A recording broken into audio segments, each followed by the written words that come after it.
Also, congratulations are due to the Carolina Panthers. Let's get to football at 4. Carolina Panthers win the darn game. Speaking of, we will open up our phone lines in about 10 minutes. Not for a giveaway, but for Monday sound off. So if you want to sound off on the Panthers beating the Falcons, if you want to sound off on State losing to Duke, if you want to sound off on UNC losing to UCF, you want to sound off on Duke beating State, whatever it is, anything in sports, we'll open up the phone lines in about 10 minutes for you. Bookmark the number 919-860-5326. Not open yet, but they will be shortly. The Panthers won a really weird game versus the Falcons. It was a strange game. And I'll tell you, just so you know how I came to that realization.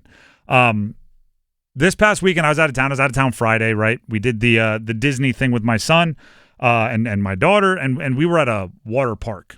Or no, sorry, on Saturday, I was actually at the UCF game, UCF-UNC, on UNC on the road. And then Sunday, I was at a water park, so I was checking the phone for the updates. But I rewatched every single snap of the Panthers game this morning. Every single snap, multiple angles. I did like I was watching film back in college. And it was interesting because I already knew the outcome of the game. So I knew 30-0 was the outcome. And I knew many of the stats, and I paid attention to a lot of the conversation on social media. But I wanted to watch it for myself. And it was funny because I was watching and I was going, when did the Panthers start dominating? Right? When do the Panthers start exerting their force? Right? I know they win 30-0. When do they look like the far dominant team? And it just never really happened. But then you check the score and it's 30-0. And I had a realization. In recent years, a lot of times, that's what it feels like to play against the Panthers. You're going like, I don't even know if we're playing our A game. We're not playing our F game. We're not playing bad, but I don't even know if we're playing good because the other team just keeps setting us up to win. If someone is beating themselves, this is the conversation other teams must have when they're playing Panthers in recent years. If they're going to go ahead and do all the hard work for us, if they're going to beat them themselves, let's just get out of the way and let them. If someone is beating themselves, get out of the way and say thank you. I like Bijan Robinson. A lot of his top touches were effective. The dude had 111 total yards on 18 touches, yet for some reason they wanted to continue to put the game on Michael Penix's shoulders, right? And they wanted him dropping back and trying to throw downfield or making long reads. And I'm going like, I think if I were them, I would just get it to Bijan. But I'm not going to tell them that because I want the Panthers to win. So just get out of their way and let them force passes downfield to Darnell Mooney. Like, what does that mean to us? Penix was never comfortable the whole day. Absolutely. Never got comfortable. And it seems like, and this is the conversations we've had with Bryce in the past, right? When he's not comfortable, it seems like you should be hunting the easy success for him. And it felt like the Falcons should have been hunting touches for Bijan Robinson and right the little things that could have gotten in a rhythm, and they just never did. He kept defaulting to the flats. Which ended up with ended up being a pick six. The big no-no, which was blindly throwing horizontally, and it led to an easy walk-in pick six for Shaw Smith-Wade. I don't know if you could see it on the TV broadcast, but there were a couple times where there were some guys that you thought, like, if he leads him, he might give his guy a chance downfield, and he just never took those shots. Because, again, he was rattled in the pocket, in his head. And he wasn't getting help from play callers. He wasn't getting help from his field goal kicker. He wasn't getting help from anyone in clock management at the end of the first half. They made a big blunder, a couple of them consecutively. Not spiking it when they should, completing a pass in the middle of the field when they didn't have time to do it. It had to be to the sidelines or incomplete. The pick six was a really bad decision. Just almost a predetermined, like I'm just going to flip my hips and let this thing fly and never even thought to check for Shaw Smith-Wade there to catch it and run in for the touchdown. If you look at just kind of unforced errors, the Falcons missed 2 field goals. They mismanaged the clock horribly at the end of half. Probably at least could have been a field goal there. Penix gifted the Panthers 7 points on the pick six. 16 points right there. 30-0, over half, kind of gifted. But the Panthers were wise enough. I'm not saying this all to discredit what the Panthers did.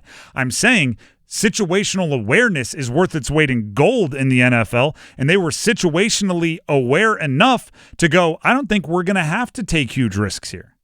I don't think we're going to have Bryce throw it downfield a bunch. I don't think we're going to have too much crazy stuff going on, and we can still win this thing comfortably. Bryce threw for 121 yards. 121 yards.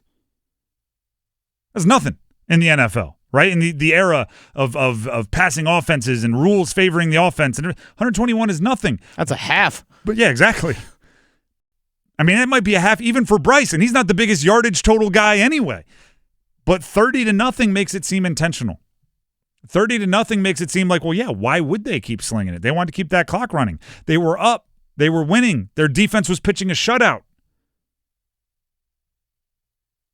The Falcons kind of panthered a little bit. And good.